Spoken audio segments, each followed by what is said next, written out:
warahmatullahi wabarakatuh.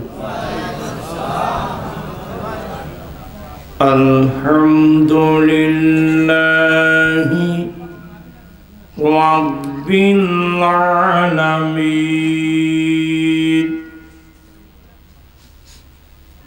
wal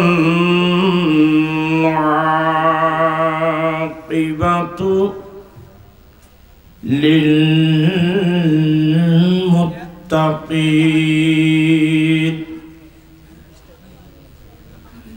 wassalatu wassalamu ala sayyidina wa sanadina sayyidil anbiya'i wal mursalin wa ala alihi wa ashabihi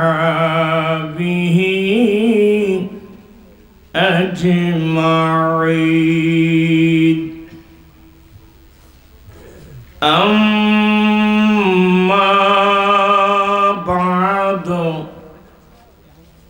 faqad qala Allahu ta'ala fi shani habibihi amiran wa mukhbiran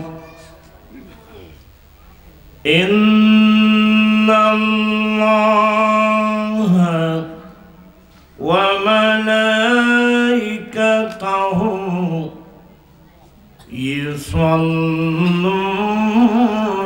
'alan nabi ya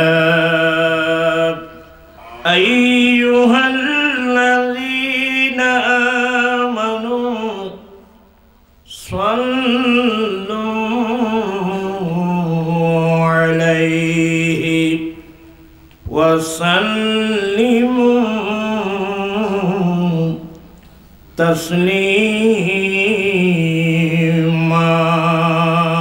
Allahumma salli ala sayyidina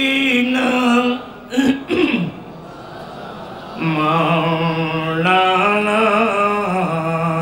Muhammad wa ala ali sayyidina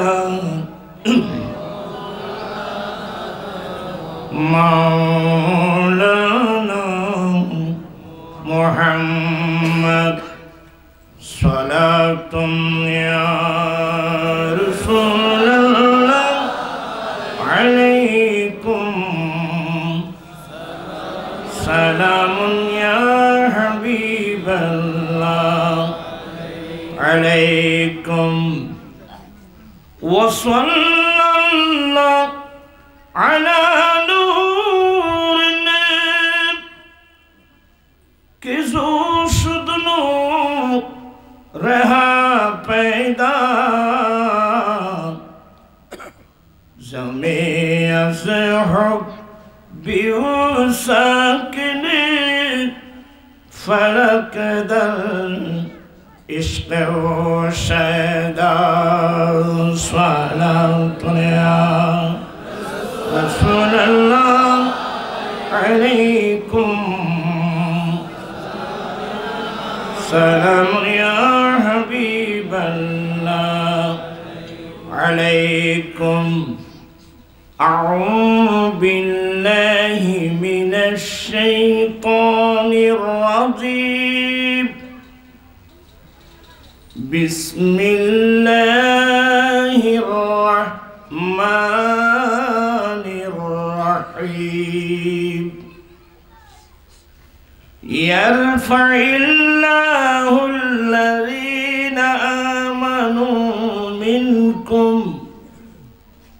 الذين أوتوا العلم درجات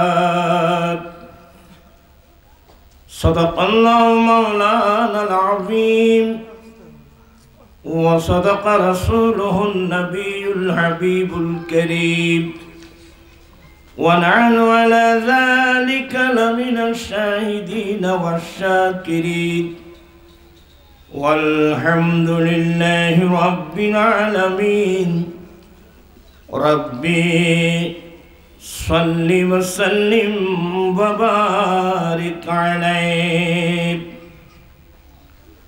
আজি ঈদ মিলাদুন্নবী মাহফিল চলতেছে আজি ঈদ মিলাদুন্নবীর সবাই মুখ খুলে জবান খুলে পড়বেন আপনারা মুখটা বন্ধ করে দিন এখানে করোনা আসবে না বাবু আজি ঈদ মিলাদুন্নবীর আনন্দে উল্লাসে সারা জগৎ ভরেছে আজি ঈদ মিলাদুন্নবীর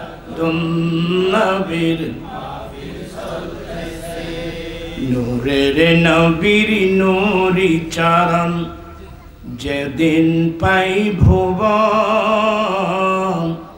আর দুঃখ মুছিয়া লাভ করিল স্বর্গীয় জীবন মরা গাছের ডালে ডালে ফুল ফুটেছে আজি ঈদ মিলাদুন্নবীর আজি ঈদ মিলাদুন্নবীর আনন্দে উল্লাসে সারা জগৎ ভরেছে আজি ঈদ মিলাদুন্নবীর উপস্থিত চকরিয়া পৌরসভার অন্তর্গত মগবাজারের পূর্ব পার্শ্বে পূর্ব কাহারিয়াগুনা মৌলভী আবুল হুসেন ফারার হযরত আবু বকর সিদ্দিক রাদিয়াল্লাহু তাআলা আনহু স্মৃতি সংসদের ব্যবস্থাপনায় পবিত্র ঈদে মিলাদুন নবী সাল্লাল্লাহু আলাইহি সাল্লাম মাহফিলের সভাপতি আজকের মাহফিলের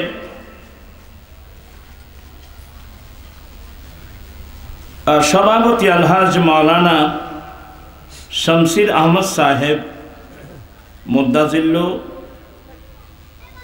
প্রধান অতিথি হিসেবে তশরিফ এনেছেন তশরিফের আমাদেরকে ধন্য করেছেন জনাব মোহাম্মদ ফরিদ উদ্দিন সাহেব মুদ্দাজিল্লু সাবেক প্রধান শিক্ষক চকরিয়া সরকারি বালিকা উচ্চ বিদ্যালয় আসলে এত ছোট ছোট লেখা তো এগুলো দেখাও যায় না আপনার একটু শব্দগুলো বড় করে লিখলে এগুলো পড়া যায় প্রধান মেহমান জনাব অধ্যাপক মোহাম্মদ ফখরুদ্দিন ফরায়েজি অ্যাডভোকেট সাবেক সাধারণ সম্পাদক চকরিয়া উপজেলা বিএনপি পৌরসভা বিএনপি বিশেষ অতিথি জনাব মোহাম্মদ আব্দুল সালাম সাহেব দুঃখিত আমি অ্যাড্রেসিং করছি না শুধু নামটাই বলছি মূল্যবান বক্তব্য রাখলেন আলহাজ মাওলানা আব্দুল নূর জোহাদি সাহেব মুদ্দাজিল্লু অসংখ্য উলামা ইকরাম বিরাদারান ইসলাম রহমানি ওয়া রাহিমাকুমুল্লাহু তাআলা মহান রব্বুল আলামিনের দরবারে লাখ কোটি শুকরিয়া যে রব্বুল আলামিন পবিত্র চাঁদে আয়োজিত কোরআন সুন্নাহর এই মজলিসে যোগদান করে কোরআন সুন্নাহর আলোচনা শুনে নিজের ঈমান আকীদা মজবুত করার, আমলি জিন্দেগি দুরুস্ত করার তৌফিক দান করেছেন। সে রব্বুল আলামিনের দরবারে লাখো কোটি শুকরিয়া আদায় করছি। সবাই উচ্চস্বরে বলুন আলহামদুলিল্লাহ। আপনাদের শুকরিয়া আদায় করছি যারা মাহফিলে এসেছেন, বিশেষ করে স্টেজে তশরিফ ফরমা অসংখ্য উলামা ইকরাম, এলাকার সমাজসেবক, রাজনীতিবিদ, যাদের আগমনে মাহফিলের সৌন্দর্য বৃদ্ধি হয়েছে, আমি প্রত্যেকের শুকরিয়া আদায় করছি। অসংখ্য পর্দানশীল মা বোন যারা পর্দার আড়ালে বসে বসে উলামা ইকরামদের আলোচনা শুনছেন, পাশাপাশি অনলাইনের মাধ্যমে যে দেশ থেকে আজকের এই মাহফিলটা দেখছেন, আমি প্রত্যেকের শুকরিয়া আদায় করছি। রব্বুল আলামিন আমাদের আশা বসা সাহেব দাওয়াতের ইন্তজামকে কবুল করুক। সবাই বলুন আমিন। আপনাদের শুকরিয়া আদায় করছি, প্রত্যেকের শুকরিয়া আদায় করছি। আসলে আমরা বয়স্ক মানুষ, এক সময় অনেক জায়গায় দৌড়াদৌড়ি করেছে, এখন তো আর সেই বয়সও নেই, প্রয়োজনও নেই। এরপরও আসতে বাধ্য হলাম ওয়াদাটা রক্ষা করার জন্যে। পাশাপাশি আমার আম্মিজান খুবই অসুস্থ, যে কোনো মুহূর্তে চলে যাবে। একটু দোয়া নেওয়ার জন্য আসলাম আর কি। আল্লাহ যেন সাকরাতটা যেন আসান করে, সজ্ঞানে কলমা পড়ে যেন দুনিয়া থেকে যেতে পারেন। তো আসছি বিদায়, এটা আমার কোনো নতুন জায়গা নেই, এখানে আমি অনেকবার আসছি।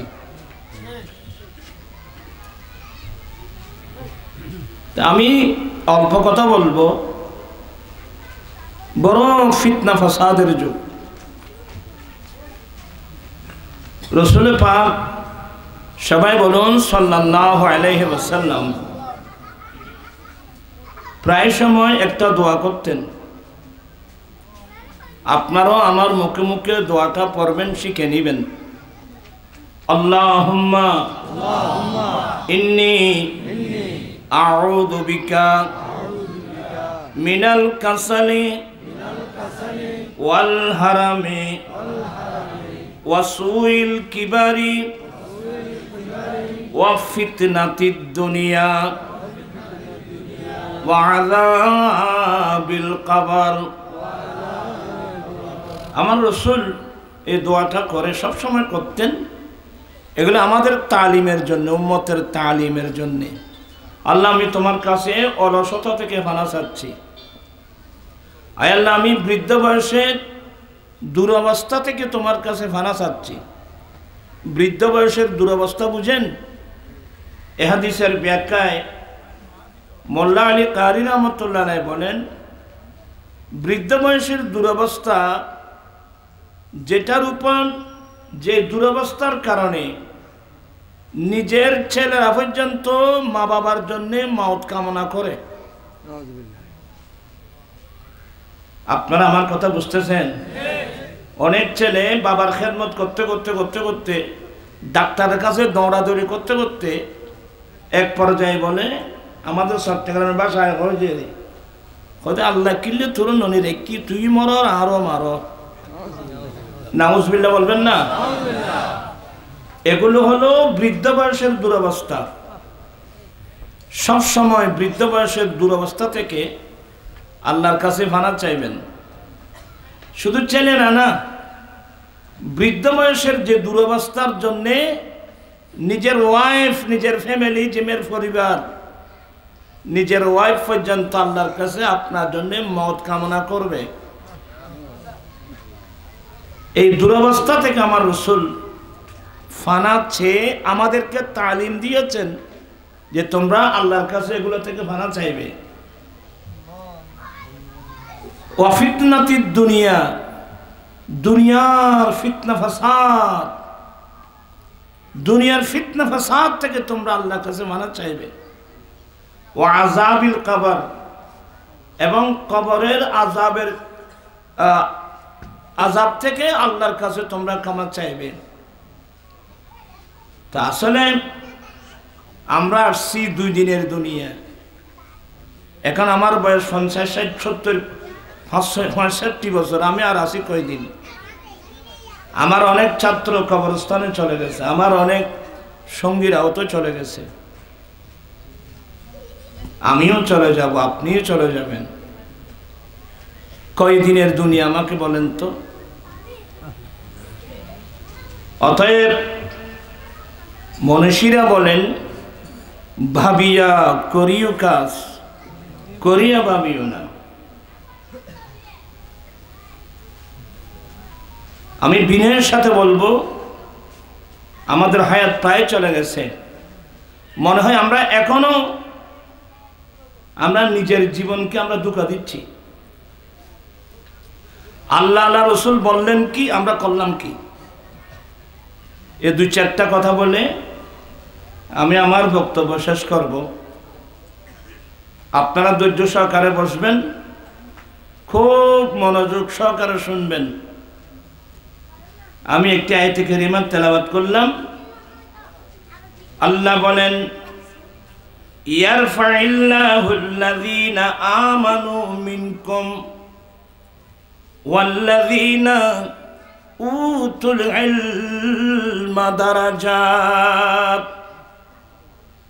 তোমাদের মধ্যে যারা ঈমান এনেছে এবং যাদেরকে জ্ঞান দান করা হয়েছে, ইলমে দ্বীন দান করা হয়েছে, এদের অসংখ্য মর্যাদা আল্লাহ বাড়াতে থাকেন। সুবহানাল্লাহ। 2টি সম্পদ, 1 নম্বর হলো ঈমান, 2 নম্বর হলো ইলমে দ্বীন। প্রাণ পিছনে ভাইরা, আমার এখন 65 বছর বয়সের অভিজ্ঞতা। আমরা অধিকাংশ মানুষ সকাল থেকে গভীর রাত পর্যন্ত শুধু টাকা পয়সা উপার্জনের জন্য আমরা ব্যস্ত। আমি কি ভুল বললাম? আমরা শুধু আপনার পাবলিক না, আমাদের অনেক হুজুরও আছে। আমরা অধিকাংশ মানুষ দুনিয়ার জন্য ব্যস্ত। একটু ঠান্ডা মেজাজে কথা শুনবেন। মনে করবেন আপনি হাজার হাজার কোটি টাকার মালিক, আপনি 10-20টা বিল্ডিং এর মালিক, একটা ফ্যাক্টরির মালিক, অনেক টাকার সম্পদ আপনার। কিন্তু আপনার মেমোরিটা থাকতে হবে যে একদিন তো আমাকে নিয়ে যাওয়ার জন্য আজরাইল আলাইহিস সালাম আসবেন। আমার প্রাণটা যখন নিয়ে যাবে, আমার বডিটা কবরস্থানে দফন করবেন, এবং আমার জায়গার সম্পদ কোথায়, আমার বিল্ডিং কোথায়? আব্দুল আলিমুর গান জানাও না? ফরাত কিছু না জানে, বাচ্চা দেশে তো দুনিয়া মৃত্যু। আমি অনেক মাহফিলে বলছি, এই আব্দুল আলিম যে কিছু গান বলতো, আপনারা, আমি সরি বলছি, আপনারা ভুল বুঝবেন না। ফরের জাগা ফরের জমিন ঘর বান্ধিয়া আমি রই, আমি তো সেই ঘরের মালিক নই। কথাটা কিন্তু বাস্তব। যেই জায়গার জন্যে ভাইকে ছুরি মেরে মেরে ফেলতেছে, বোধহয় আপনাদের চকরিয়ার এদিকে ভালো হতে পারে, আমি আমাদের ওখানকার কথা বলছি। ভাই 1 হাত জায়গার জন্যে, 1 ঘন্টা জায়গার জন্যে ভাইকে মেরে ফেলতেছে।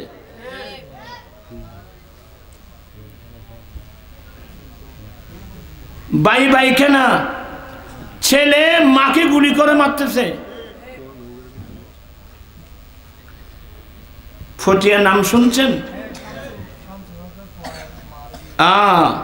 এ ফটিয়ার সাবেক মেয়র, জাতীয় বাড়ি করত। ওনার মৃত্যুর পরে ওনার ছেলে মাকে বলছে, আমার বাবা নবীন আমাকে করে দেন। মা দিচ্ছে না, বলে কেন? এক পর্যায়ে এ তো মাতাল, এ তো ওই বেখাই দেরি, কথা বলছেন না? ইয়াবা, বাবা ইয়াবা ফেন্সিডিল নিশা করে, নাউজুবিল্লাহ মিন যালিক। কোমর থেকে পিস্তল বের করে মায়ের মাথায় গুলি করে মেরে ফেলছে, নাউজুবিল্লাহ বলছেন। High high high high high, আমরা কোথায় চলে আসলাম? এখন তো মাদক ঘরে ঘরে, যৌতুক ছাড়া বিয়ে হয় না। অনেক বড় বড় রাজনীতিবিদ আমি দেখেছি, অনেক বড় বড় পলিটিশিয়ান দেখেছি, এক সময় প্রধানমন্ত্রী মহিলা, বিরোধী দলীয় নেত্রী মহিলা, স্পিকার মহিলা, শিক্ষামন্ত্রী মহিলা, এতগুলো মহিলা মন্ত্রী থাকতে নারী জাতির উপর যৌতুক প্রথা থাকতে পারে কিভাবে? আমি একজন মোল্লা মানুষ, আজকে 16 বছর, শুধু বাংলাদেশে না, দুবাই, আবুধাবি, মাস্কাট, কাতার, সৌদিয়া, আমি যেখানে যেখানে গিয়েছি হাত উঠায় উঠায় ওয়াদা নিয়েছি, বা তোমরা বিয়ে করবে নবীর সুন্নত মোতাবেক। মাদক হারাম, মাদক সেবন করলে আপনার ব্রেন, আকল, যুক্তি সব নষ্ট হয়ে যাবে, আপনি ভালো মন্দ পার্থক্য করতে পারবেন না। তা আজকে আসলাম কষ্ট করে, 2-4টা কলমা বলবো। আমার জীবন মরণ সাজাবো মাদানী রঙে, আমার জীবন মরণ সাজাবো মাদানী, সেই রঙে রঙিন হলে আল্লাহ রাসূল থাকবি আমার সঙ্গে, আমার জীবন মরণ সাজাবো মাদানী রঙে। বোধহয় আপনাদের কষ্ট হচ্ছে মনে হয়, তোরা ফল তো কষ্ট হন না, একটু পড়েন। আমার জীবন মরণ মাদানী রঙে, আমার জীবন মরণ মাদানী, সেই রঙে রঙিন হলে আল্লাহ রাসূল থাকবে আমার সঙ্গে, আমার জীবন মরণ মাদানী। তার মানে আমার জীবন, আমার মরণ আমি সাজাবো মাদানী রং দিয়ে। মাদানী রঙের অর্থ হলো আমার দয়াল নবীর সুন্নত দিয়ে। আমরা আমার দয়াল নবীর সুন্নত দিয়ে চলাফেরা, উঠা বসা, লেনদেন, আচার ব্যবহার, ব্যক্তিগত, পারিবারিক, সামাজিক, রাষ্ট্রীয়, সমাজনীতি, অর্থনীতি, রাষ্ট্রনীতি, রাজনীতি, শিক্ষানীতি, বাণিজ্য নীতি, পররাষ্ট্রনীতি, এক কথায় জন্মলগ্ন থেকে মৃত্যুকাল পর্যন্ত আমার কর্ম হবে আমার নবীর সুন্নত মতো হবে। যদি আমরা নবীর সুন্নত দিয়ে আমরা আমাদের জীবনকে আমরা সাজিয়ে নিতে পারি, কবরে, হাসরে, কিয়ামতের কঠিন দিনে আপনার পাশে আমার পাশে কেউ নাই, কিন্তু আমার দয়াল নবী তো থাকবেন। কথা বলছেন এখানে? আমার দয়াল নবী আমার পাশে। মনীষীরা বলেন না, বিপদে যারা একবার না মাথাতে ফুয়াবো না কি, বিপদে বন্ধুর পরিচয় কখন? আপনার পকেটে টাকা আছে, বন্ধুর অভাব নেই। একটু বিশ্রী শব্দ বলবো, আপনারা ব্যবসা সাহেব, বয়স্ক মুরব্বী আছেন, বেয়াদবি মাফ করবেন। আপনার যৌবনতা আছে, বান্ধবীর অভাব নেই, কিন্তু সত্যি আসল বন্ধু কারা আপনি তা বুঝতে পারবেন যখন আপনি বিপদে পড়বেন, যখন আপনি মুসিবতে পড়বেন, বিপদে পড়বেন, তখন বন্ধু কোথায়? আমি একবার ৮০ ইংরেজিতে ইন্ডিয়ার ট্রেনে করে যাচ্ছিলাম, একটা উর্দু পত্রিকা পড়ছিলাম, এখন আমার মনে আছে। बचपन का मेरे दौर बड़ा लाजवाब था, जब आ गई जवानी तो खाना खराब था। যাই হোক, এত লম্বা আলোচনায় যাব না, আমি দুটো শব্দ বলবো। আল্লাহ বলেন, তোমাদের মধ্যে যারা ঈমান এনেছে এবং যাদেরকে ইলমে দ্বীন দান করা হয়েছে, এদের অসংখ্য মর্যাদা আল্লাহ বাড়াতে থাকেন, আল্লাহ বুলন্দ করেন। আমি বুঝাতে চেয়েছিলাম জায়গা সম্পদ এগুলো আমাদের মূলধন নয়, আমাদের মূলধন হলো ১ নম্বর ঈমান। আমাদের মূল সম্পদ ১ নম্বরের মধ্যে কি? ঈমান। ঈমান থাকলে, ঈমান নিয়ে যেতে পারলে, তাহলে আমি আখিরাতের মধ্যে মুক্তি পাবো। ঈমান নিয়ে যদি আমি যেতে না পারি, আমি হাজার হাজার কোটি টাকার মালিক হলেও আমার মুক্তি তো টাকার উপর নয়, জায়গার উপর নয়, জমিনের উপর নয়। হুজুর, ঈমান জিনিসটা কি? তা আমি আমার পক্ষ থেকে কিছু বলবো না, আমি কয়েকটা হাদিস বলবো, আপনারা কি পড়তে পারবেন?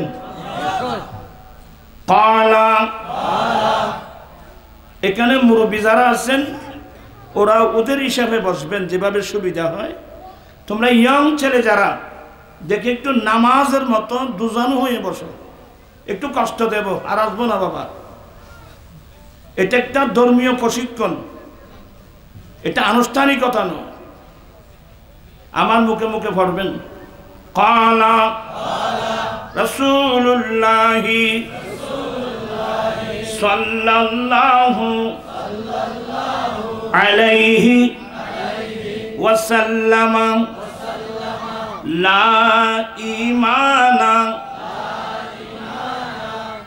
লিমান লা মুহাব্বাতা লাহু। আপনারা আমার দিকে আছেন? নাই, অনেক আছে, অনেক ওদিকে। ওই আর সাফাইবে ফিরি আর মিকে কারা থাকবো বা আর বেশিক্ষণ থাকতেন না। আল্লাহর নবী বলেন, খুব মনোযোগ সহকারে শুনবেন এগুলো। আমাদের মধ্যে অনেক মানুষ মনে করে যে লা ইলাহা ইল্লাল্লাহ মুহাম্মাদুর রাসূলুল্লাহ এই কলমা পড়লে নাকি আমি মুসলমান হয়ে গেলাম। এখন কলমা নিয়ে তো অনেক দ্বন্দ্ব। একজন বলে আমি অনেক হাদিস কিতাব পড়েছি, কোনো কোথাও কলমা পাই নেই। কি অবস্থা, আমরা কোন বিপদে পড়লাম বাবা। আরেকজন বলে শুধু লা ইলাহা ইল্লাল্লাহ পড়লে হবে। আমি স্পষ্ট ভাষায় বলছি, আমাদের মূল কলমা হলো লা ইলাহা ইল্লাল্লাহ মুহাম্মাদুর রাসূলুল্লাহ। আর আমরা এখানে প্রায় স্লোগান শুনি তৌহিদি জনতা, প্রায় জবান থেকে আমি শুনি। পাবলিকদেরকে বললে তো লাভ নেই, অনেক মৌলবীরাও বলতে শুনি। আচ্ছা, কোরআন শরীফে এটা আছে নাকি? কোরআন শরীফে কি আছে জানেন? বিসমিল্লাহির রাহমানির রাহিম, কুল ইন্না সালাতি ওয়া নুসুকি ওয়া মাহইয়ায়া ওয়া মামাতি লিল্লাহি রাব্বিল আলামিন লা শারীকা লাহু ওয়া বিযালিকা উমিরতু ওয়া আনা আফযালুল মুসলিমিন। আল্লাহ বলে, হে রাসূল আপনি বলে দেন তো, নিশ্চয় আমার নামাজ, আমার কোরবানি, আমার হায়াত, আমার ইন্তেকাল সবগুলো একমাত্র রব্বুল আলামিনের জন্যে, লা শারীকা লাহু যার কোনো অংশীদার নেই, ওয়া বিযালিকা উমিরতু, এই বিষয়ে আমাকে নির্দেশ দেওয়া হয়েছে। ওয়া আনা আফযালুল মুসলিমিন, আমি নবী হলাম সর্বপ্রথম মুসলমান। এখানে তো বর্ণনা যায় আনা আফযালুল মুওয়াহহিদিন, এখানে বলছে আনা আফযালুল মুসলিমিন। এই জন্য আমি কোরআনে পাকের আলোকে আমি ভাইদেরকে বলবো, আমাদের স্লোগান হবে মুসলিম প্রিয় মুসলিম জনতা। কথা বলছেন না কেন? প্রিয় মুসলিম জনতা। আপনি যদি তৌহিদি জনতা বলেন, এখানে শুধু লা ইলাহা ইল্লাল্লাহ আসবে, আল্লাহ ছাড়া কোনো ইলাহা নাই, এতটুকু। তো মুহাম্মদুর রাসূলুল্লাহ এটা কই? আর মুসলিম জনতা বললে আপনি লা ইলাহা ইল্লাল্লাহ আছে, মুহাম্মদুর রাসূলুল্লাহ আছে, দুটোতে এসে গেল। আলহামদুলিল্লাহ, ভালো আলেম এখনো বাংলার জমিতে আছে। আমরা তো ভুল হতে যাবে কেন? আমি এই জিনিসটা আপনাদেরকে আল্লাহর কোরআন থেকে দিলাম। এগুলো না, আমি যদি কোরআন শরীফ আয়াত বলি, আমি অনেক আয়াত বলতে পারবো। অতএব আমাদের স্লোগান হবে প্রিয়, আরে জুড়ে বলে প্রিয় মুসলিম।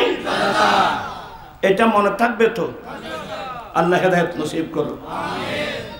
বলতে চাচ্ছিলাম লা ইলাহা ইল্লাল্লাহু মুহাম্মাদুর রাসূলুল্লাহ। একজন বিধর্মী মুসলমান হতে চাইলে এই কলমাটা কি করতে হবে? পড়তে হবে। কিন্তু শুধু মুখে কলমা পড়লাম হবে না, তো কি লাগবে? আমার দয়াল নবী বলেন লা ঈমানা লিমান লা মুহাব্বাতা লাহু, যার অন্তরে আমি নবীর মুহাব্বত নাই, আমি নবীর ভালোবাসা নাই, তার কাছে ঈমান নাই। আচ্ছা দেখেন, আমি একটু আপনাদেরকে ইঙ্গিত দিয়ে দিই। কোরআন শরীফের শুরুতে 3 প্রকার মানুষের উপর আয়াত আছে। 1 নম্বর মুমিন, 2 নম্বর কাফের, 3 নম্বরে মুনাফিক। মুনাফিকদের পরিচয় দিতে গিয়ে 13টি আয়াত। নবীর সঙ্গে থাকতো, নবীর পিছনে নামাজ পড়তো, কলমা তো আছেই, নবীর সঙ্গে থাকতো, নবীর পিছনে নামাজ পড়তো, কিন্তু আসলে কি মুমিন? ওরা বিশ্বাসঘাতক, ওরা মুসলমানদেরকে ধোঁকা দেওয়ার জন্যে। এই জন্যে কিতাব মুনাফিক চক্র মুসলমানের যে ক্ষতি করেছে, ইসলামের যে ক্ষতি, সে ক্ষতি কোনো কাফের মুশরিকও করতে পারে নাই। এটা বড় মারাত্মক। তা আমি এগুলো বলতে গেলে অনেক দেরি হয়ে যাবে, সময় অল্প। তবে আমি ইঙ্গিত দিয়ে দিচ্ছি, শুধু আমি মুখে কলমা পড়লাম লা ইলাহা ইল্লাল্লাহ মুহাম্মাদুর রাসূলুল্লাহ, কিন্তু অন্তরে যদি নবীর মুহাব্বত না থাকে। এবার আপনারা শুনুন, আল্লাহর নবী বলেন যার অন্তরে আমি নবীর মুহাব্বত নাই, ভালোবাসা নাই, তার কাছে ঈমান নাই। এবার প্রশ্ন আসবে, হুজুর মা বাবা ছেলে মেয়েদেরকে ভালোবাসে, ছেলে মেয়েরাও মা বাবাকে ভালোবাসে, শিক্ষক ছাত্রকে ভালোবাসে, ছাত্র শিক্ষককে ভালোবাসে, স্বামী স্ত্রীকে, স্ত্রী স্বামীকে, এক বন্ধু অপর বন্ধুকে ভালোবাসে। হুজুর এই ধরনের ভালোবাসার নাম কি ঈমান? এবার আমি আরেকটা হাদিস পড়াবো, পড়বেন তো? ক্বালা, তবে খুব ঠান্ডা মেজাজে মুহাব্বত নিয়ে পড়বেন। ক্বালা রাসূলুল্লাহি সাল্লাল্লাহু আলাইহি ওয়াসাল্লাম লা ইউমিনু আহাদুকুম হাত্তা আকুনা আহাব্বা ইলাইহি মিন ওয়ালিদিহি ওয়া ওয়ালাদিহি ওয়ান নাসি আজমাইন। বিরক্ত হচ্ছেন? আরে আমার দয়াল নবীর হাদিস। আমার নবী বলেন তোমাদের মধ্যে কেহই ততক্ষণ পর্যন্ত মুমিন হতে পারবে না যতক্ষণ পর্যন্ত তোমাদের মা বাবা, তোমাদের স্বামী স্ত্রী, সন্তান সন্ততি পৃথিবীর বুকে যে যাকে যতই ভালোবাসো না কেন, সবার ভালোবাসার চেয়ে আমি নবীর ভালোবাসা যতক্ষণ তোমাদের অন্তরে বেশি হবে না, তোমাদের মধ্যে কেহই মুমিন হতে পারবে না। ইয়া আল্লাহ। আল্লামা বদরুদ্দিন আইনি শারহে বুখারী, বুখারী শরীফের শারার মধ্যে এই হাদিসের ব্যাখ্যায় লিখছেন, আমার দয়াল নবী যখন এই হাদিস বর্ণনা করলেন, ওখানে ফারুক আজম ওমর ফারুক রাদিয়াল্লাহু তাআলা আনহু ছিল। তো ওমর ফারুক ঘোষণা দিলেন, ইল্লা নাফসি, নবী গো, আমি আমার জান ছাড়া মা বাবা ছেলে সন্তান স্ত্রী পুত্র পৃথিবীর লোক আমার যত আপনজন আছে, আমি সবচেয়ে আপনাকে বেশি ভালোবাসি। আমার নবী বলেন, ওমর তুমি এখনো মুমিন হতে পারো নাই। ওই জান ছাড়া বলছে যে, আর এটা কি জন্য বলছেন আমি একটু ব্যাখ্যা করে দিই, আপনারা কিন্তু বেশি বুঝবেন। চকরিয়ার মানুষ 91 তুফান দেখছেন, অনেক আছেন এখানে, অনেক মুরব্বী আছে যারা 91 তুফান দেখছে। আমার ভাইয়েরা 15 ফুট 20 ফুট জলোচ্ছ্বাস, গোটা সমুদ্রের পানি গোটা গ্রাম ভাসিয়ে নিয়ে গেল। এই বিপদ মুসিবতের সময় অনেক ছেলে বাবাকে বুকে নিল, বাঁচাবার জন্য সাঁতার কাটতেছে। বাবাও ছেলে মেয়েকে বুকে নিয়ে সাঁতার কাটতেছে, স্বামী স্ত্রীকে নিয়ে, স্ত্রী স্বামীকে নিয়ে, এক বন্ধু অপর বন্ধুকে নিয়ে বাঁচাবার জন্যে আপ্রাণ চেষ্টা করে যাচ্ছেন। কিন্তু আমার ভাইজান, লাস্টে দেখা গেল আমি আর বাঁচতেছি না, আমি তো আর বাঁচতেছি না। তখন মানুষ নিজের জানের প্রশ্নে ছেলে বাবাকে ফেলে দিতে পারে, বাবাও ছেলে মেয়েদেরকে ফেলে দিতে পারে, স্বামী স্ত্রীকে, স্ত্রী স্বামীকে, এক বন্ধু আবার বন্ধুকে ফেলে দিতে পারবে। আমার ভাইয়েরা, কোন ভালোবাসার নাম ঈমান। আপনি আমি আমার জানের প্রশ্নে 1 সেকেন্ডের জন্য আমরা আমার নবীকে ফেলতে পারবো না।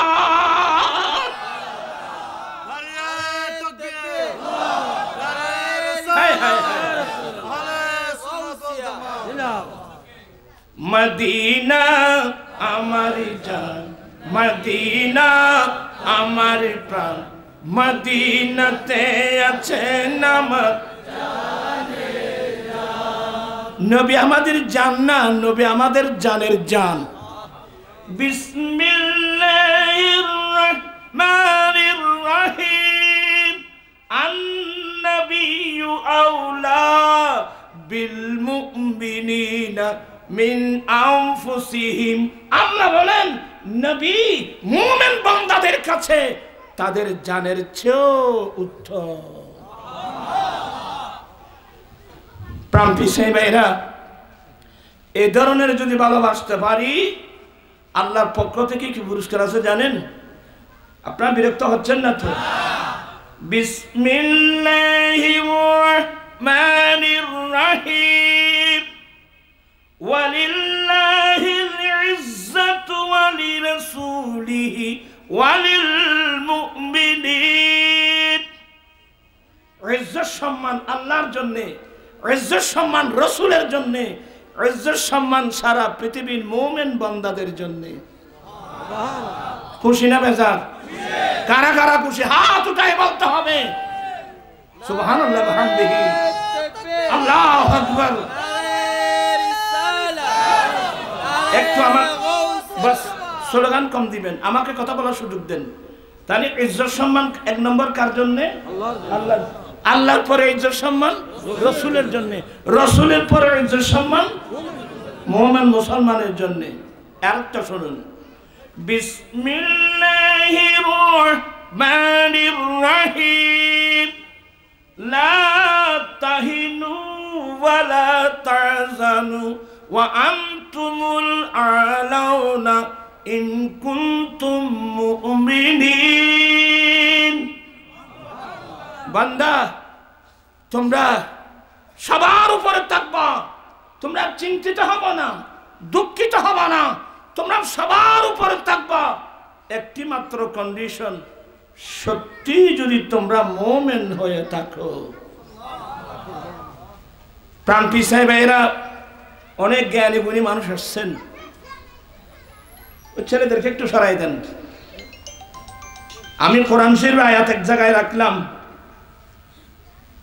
ইজ্জত সম্মান আল্লাহর জন্যে, আল্লাহর পরে ইজ্জত সম্মান রসুলের জন্যে, রসুলের পরে ইজ্জত সম্মান মুমিন বান্দাদের জন্যে। আল্লাহ ফরাইতে বলছেন তোমরা চিন্তিত হবা না, দুঃখিত হবা না, তোমরা সবার উপরে থাকবে সত্যি যদি তোমরা মুমিন হয়ে থাকো।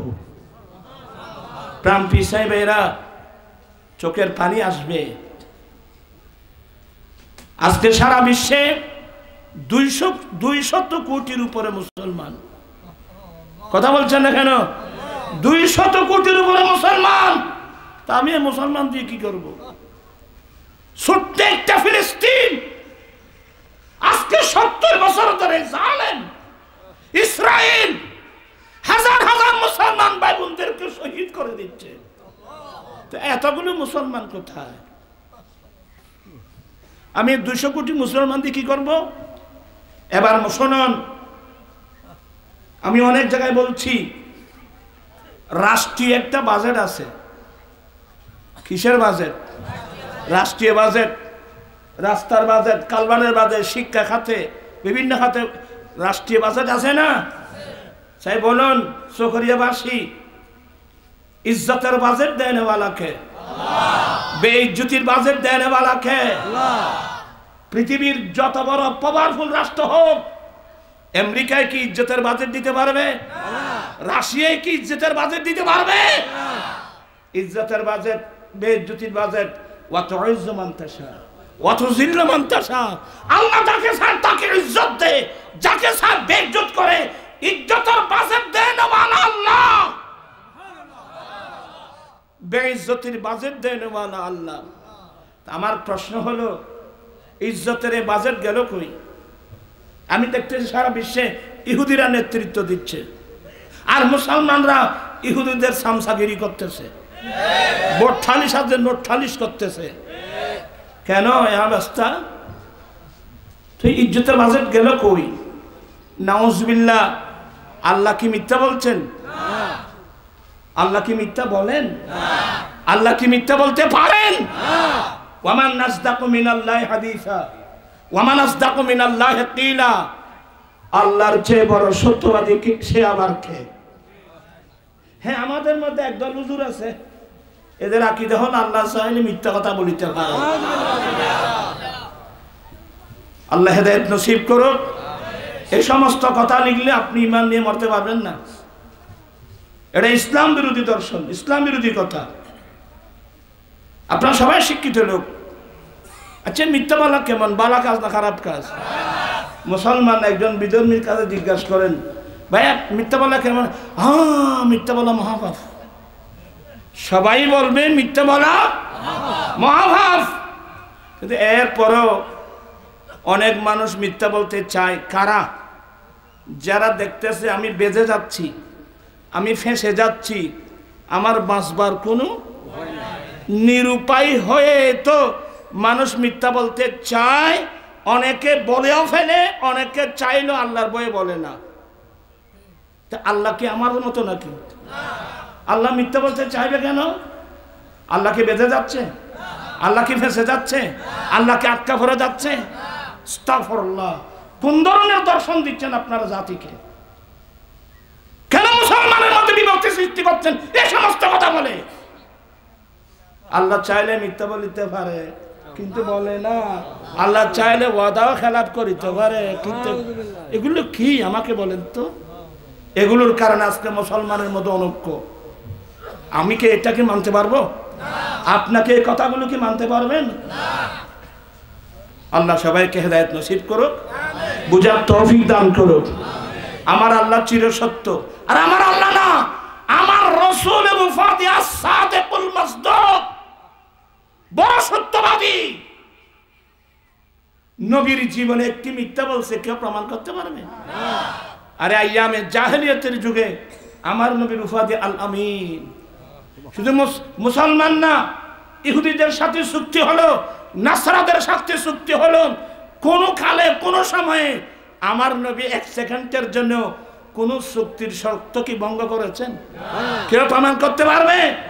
চুক্তির শর্ত ভঙ্গ করেছেন ইহুদিরা, নাসারারা, যার কারণে আমার রাসূলদেরকে মদিনাতুল মুনাওয়ারা থেকে বের করে দিয়েছে। এরা বিশ্বাসঘাতক। আমার নবী আমানতদার। আমি আজকে সবাইকে বলবো, সে আমানতদারি কি আমাদের মধ্যে আছে? আল্লাহর নবী বলেন, আয়াতুল মুনাফিকি সালাসা, বিশ্বাসঘাতক মানুষের আলামত তিনটি: কথা বলতে মিথ্যা বলা, আমানত খেয়ানত করা, অঙ্গীকার ভঙ্গ করা। আমার ভাইয়েরা, আমার দয়াল নবী যে তিনটা জিনিসকে মুনাফিকদের চিহ্ন বলছে, আজকে সেই চিহ্নগুলো মুসলমানের মধ্যে দেখা যাচ্ছে। কথায় কথায় মিথ্যা বলা, মিথ্যা কথা, মিথ্যা বলা, কোর্ট বিল্ডিং এ গিয়ে মিথ্যা সাক্ষী দেওয়া, মানুষকে কষ্ট দেওয়ার জন্য মিথ্যা মামলা করা, মিথ্যা কসম করে করে ব্যবসা করা, এগুলো কি মুসলমানের কাজ? কোন মুসলমান মিথ্যার পাশে যেতে পারবে? আজ থেকে সিদ্ধান্ত নেন। অলিকুল সম্রাট গৌসে পাক যখন গিলান থেকে বাগদাদ যাচ্ছিলেন, আম্মি জান থেকে বিদায় নিয়ে, আম্মি জান আমি কোরআন সুন্নাহর জ্ঞান অর্জন করার জন্য যাব। মা বুকে জড়াই ধরে বলছেন, বাবা আমি আল্লাহর হাতে হওয়ালা করলাম, একটি নসিহত করছি, তুমি যেখানে যাও, যত বড় বিপদ পড়ো, মুসিবত পড়ো, বাবা কোনোদিন মিথ্যা কথা বলবা না। আমি এটা নিয়ে অনেক গবেষণা করলাম। এটা কেন বললেন? তালাশ করতে করতে করতে করতে হাদিসে পাকের মধ্যে তথ্য পেয়ে গেছি, আমার রাসূল বলছেন সমস্ত গুনাহের মূল হলো কি বলা। আজকে যে যারা ছেলেরা আসছো, আমি প্রয়োজনে ফাঁসির কাস্টে যাব, আমি মিথ্যা বলবো না, আমি মুমিন, আমি মুমিন, আমি মুনাফিকি কালচার আমি করতে পারবো না, আমি প্রয়োজনে ফাঁসির কাস্টে যাব। আল্লাহ বলেন ওয়াকুনু মা'আস সাদিকিন, তোমরা সত্যবাদীদের সঙ্গে হয়ে যাও, সত্যবাদী হও। মিথ্যা আমাদেরকে পরিহার করতে হবে। এখন তো আমাদের দেশে মিথ্যা একেবারে ওই বিধর্মী কালচারগুলো আমাদের মধ্যে এসে গেছে। আমরা ওয়াদা ভঙ্গ করছি, আমরা আমানত মসজিদের টিয়া পর্যন্ত হেবেলাতে ভাই, স্কুলে টিয়া হেবেলান, মসজিদের টিয়া হেবেলান, মসজিদের দান বাক্স বাহিনী এগুলো হতে। হ্যাঁ কেন দাদি মসজিদের ব্যাটারি নেই কেন? ইটার ব্যাটারি খারাপ হয়ে যায়।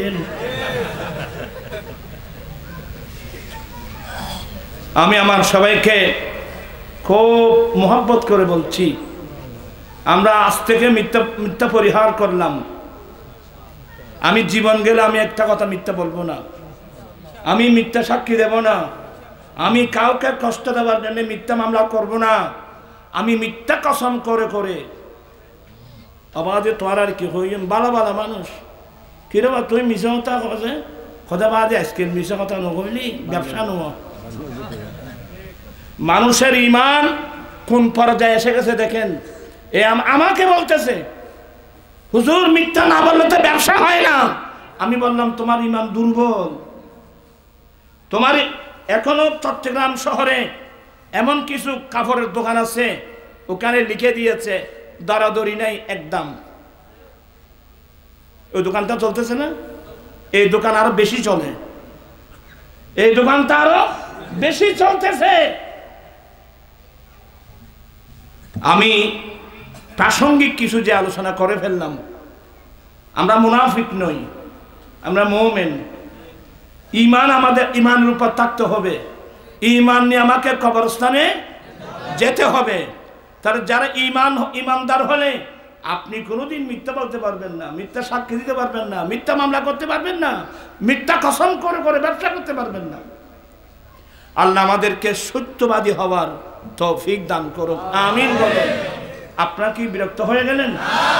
আল্লাহুম্মা সাল্লি সাইয়্যিদিনা নাবিয়িনা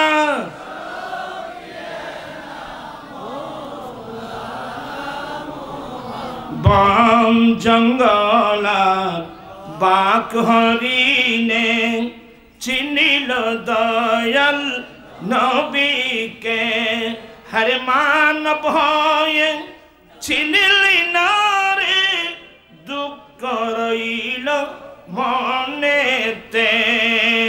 আল্লাহুম্মা সাল্লি সাইয়্যিদিনা নাবিয়িনা।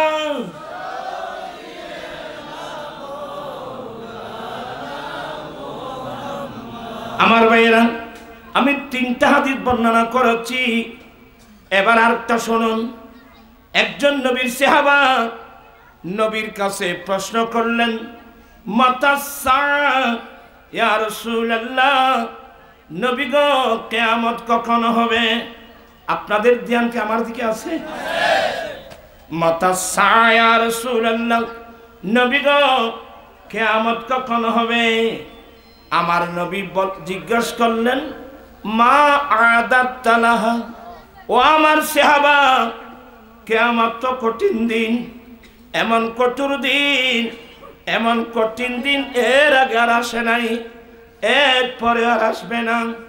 ওই কঠিন দিন সেই কঠোর দিন, যে কঠিন দিনে আমার আল্লাহ বলে, ইয়াউমা ইয়াফিরুল মারউ মিন আখিহি, যে কঠিন দিনে ভাই থেকে ভাই পালিয়ে যাবে, স্বামী থেকে স্ত্রী, স্ত্রী থেকে স্বামী, এক বন্ধু অপর বন্ধু থেকে পালিয়ে যাবে, এমন কঠিন দিন আমার আল্লাহ বলেন, ওয়া কানা মিকদারুহু 50 আলফা সানা, কিয়ামতের একটা দিন হবে 50,000 বছরের সমান। আমার রাসূল এগুলো বর্ণনা দেওয়ার সময় সাহাবায়ে কেরাম কান্নার রোল পড়ে যেত। এমন দিন আসতেছে, কেউ নাই আপনার পাশে, আমার পাশে কেউ নাই, স্বামীর পাশে স্ত্রী নেই, স্ত্রীর পাশে স্বামী না, বাবার পাশে ছেলে মেয়েরা নাই, ছেলে মেয়েদের পাশে কেউ কারণ। এমন একটা কঠিন দিন, এমন একটা কঠোর দিন আসতেছে রে বাবা। আমার নবী জিজ্ঞাসা করলেন, ও সাহাবা, কিয়ামত কখন হবে? জিজ্ঞাসা করলাম, কিয়ামতের মাঠে উঠার জন্য কি সরু সামান তৈরি করেছো? তোমার কাছে কি আসবাবপত্র আছে? তুমি কি নিয়ে কিয়ামতের মাঠে উঠবে? উত্তর দিলেন, ইয়া রাসূলুল্লাহ, ইয়া হাবিবাল্লাহ, আমার কাছে প্রচুর পরিমাণ নামাজ নাই, আমার কাছে প্রচুর পরিমাণ রোজা নাই। সাবধান, ভুল বুঝবেন না, সাহাবায়ে কেরামের জুরিতে ইবাদতের কোনো কমতি নাই, এরা ইবাদতের পাগল। কিন্তু বলছেন নবী গো, আমার কাছে প্রচুর পরিমাণ নামাজ নাই, প্রচুর পরিমাণ রোজা নাই। তার মানে নামাজ তো পড়েছি, রোজা তো রেখেছি, কারণ সাহাবায়ে কেরাম আমলের পাগল ছিল, নামাজের পাগল ছিল। সাহাবায়ে কেরামের জুরিতে ইবাদতের কোনো কমতি ছিল না। কিন্তু উনি বুঝাতে চাচ্ছেন, নামাজ তো পড়েছি, রোজা তো রেখেছি, কিন্তু জানি তো না মালিক এই ইবাদতগুলো কবুল করছেন কিনা।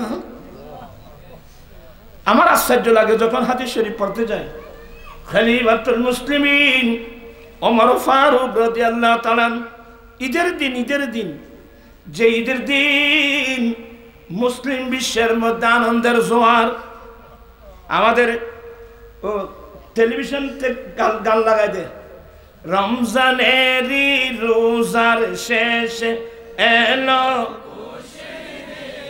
তোরা কেন হয় বল না রমজানের ওই রোজার শেষে রোজা আরো 10টা বাকি রয়ে গিয়ে রোজা আরো 10টা কিন্তু ঈদের দিনের গান চলে শুধু ঈদের দিন না কক্সবাজারের হোটেল বুকিং চলতেছে নাউজুবিল্লাহ বলবেন না আমি সব কথা বলে দিচ্ছি আপনাদেরকে ইশারা ইঙ্গিতে বলছি আর কি কক্সবাজারের হোটেল বুকিং ঈদের দিন আমরা বন্ধু বান্ধব একসঙ্গে থাকবো আমন্ত্রণ করবো নাউজুবিল্লাহ বলেন না আমার ভাইয়েরা খলিফাতুল মুসলিমিন হযরত সাইয়্যিদনা ওমর ফারুক রাদিয়াল্লাহু তাআলা আনহু হুজরা শরীফের দরজা বন্ধ করে আল্লাহর কাছে এমন কান্নাকাটি শুরু করলো সাহাবায়ে কেরাম আশ্চর্য হয়ে গেলেন হুজুর আজকে মুসলিম বিশ্বের ঈদের দিন সারা মুসলিম বিশ্বে আনন্দের জবাব কিন্তু ব্যতিক্রম ভাবে আপনি হুজরা শরীফের দরজা বন্ধ করে এভাবে কান্নাকাটি কেন করছেন ফারুক আজম বলেন উত্তর দিলেন বাবা সত্যি আজকে মুসলিম বিশ্বের জন্য ঈদের দিন কিন্তু কোন মুসলমানের জন্য ঈদের দিন যেই মুসলমান আল্লাহকে রাজি করার জন্য হালাল রিজিক খেয়ে যেই মুসলমান রোজা রেখেছে আল্লাহকে খুশি করার জন্য যার রোজাগুলো আল্লাহর দরবারে কবুল হয়েছে তার জন্য সত্যি আজকে ঈদের দিন আমি ওমর রোজা তো রেখেছি ঠিকই আমি তো জানি না আমার রোজাগুলো আল্লাহ কবুল করছেন কিনা এই জন্য আমি হুজরার দরজা বন্ধ করে কাঁপতেছি প্রাণ পিছে বেরা ফারুক আজমের যদি অবস্থা হয় আমাদের অবস্থা কি হবে চোখের পানি নয় আল্লাহর প্রেমে চোখের পানি পড়তে পড়তে রক্ত বের হতে হবে আমরা আনন্দের মধ্যে নাউজুবিল্লাহ মিন যালিক আদম আলাইহিস সালাম আমাদের আব্বা আদম আলাইহিস সালাম জান্নাত থেকে আল্লাহ যখন পাঠিয়ে দিলেন আল্লামা জালালউদ্দিন সুয়ুতি হাদিস নকল খাসাইসুল কুবরাতে 300 বছর পর্যন্ত কুফালের দুই চোখ নিচ থেকে উপরের দিকে উঠান নাই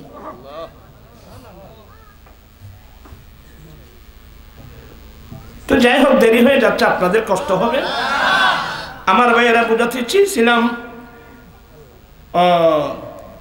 সাহাবা বলেন নবী গো আমার কাছে প্রচুর পরিমাণ নামাজ নাই আমার কাছে প্রচুর পরিমাণ রোজা নাই কি মানে এই বিষয়ে আমি নিশ্চিত নয় কিন্তু ইয়া রাসূলুল্লাহ একটা বিষয় আমি নিশ্চিত ওয়ালাকিন উহিব্বুল্লাহ ওয়া রাসূলহু আমি কিন্তু আল্লাহ এবং আল্লাহর রাসূলকে অন্তর দিয়ে ভালোবাসি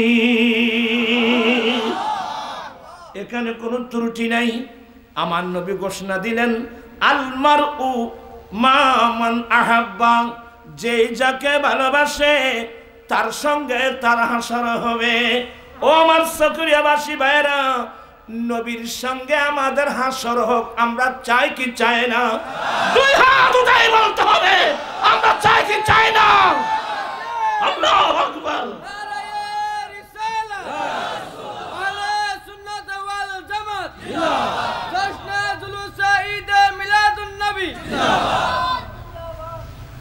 আমরা আমার নবীকে জানার চেয়ে আমরা বেশি ভালোবাসি ওই যে চেয়ার বললাম না আজকাল এগুলো নাই পড়ে না মদিনা আমারি জান মদিনা আমার প্রাণ মদিনাতে আছে আমার জানের জান ও গো মদিনা আমায় ডাকো না তোমায় দেখার তরে আমার মন হলো বাঞ্ছান মদিনা আমার জান মদিনা আমার প্রাণ মদিনাতে আছে আমার জানের জান সোনার মদিনা আমার প্রাণের মদিনা সবই বলিব কিন্তু তোমায় বলতে পারি না সবই বলিব কিন্তু তোমায় বলতে পারি না বলিনি বলবো না বলতে পারি না বলিনি বলবো না বলতে পারি না